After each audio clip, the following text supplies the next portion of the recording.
Masu kallonmu da sauraronmu barkanmu da wannan lokaci, barkanmu da saduwa da ku a cikin wannan shiri na ƙwallon ƙafa. Shiri ne wanda zai dinga magana akan tsokaci, hira da masana ƙwallon ƙafa, sharshin wasanni da siye da siyarwa na ƙungiyoyin ƙwallon ƙafa. Ƙungiyar ƙwallon ƙafa ta Chelsea wanda suka canja mai horarwa wato Pochettino. Pochettino sanannen coach ne wanda ya horar da Tottenham da ƙasar Ingila, sannan kuma ya je PSG, yana da experience sosai wanda kuma suna sa ran zai dawo da ƙungiyar cikin hayyacinta.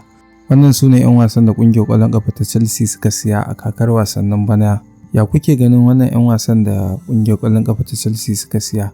Kuna ganin za su iya ci musu Premier League ko kuma za su iya dawo da su top 4? Duba da yadda waccan kakar wasannin da ta wuce sun kashe kuɗi wurin siyan manyan 'yan bal kuma kwalliya bata biya kuɗin sabulu ba.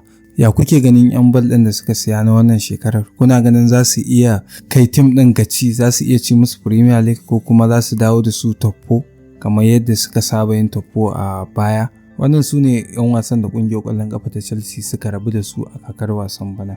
Duba da yadda a ciki akwai manyan 'yan wasa da suka saki. Shin kuna ganin cewar akwai kuskure wurin rabuwa da su? Ku bar mana ra'ayoyinku a comment section. Shop Here ne suka ɗauki nauyin wannan shirin. Ku bibiye su a shafukansu na sada zumunta. Ku ci gaba da bibiyanmu a shafukanmu na Naija Hausa TV.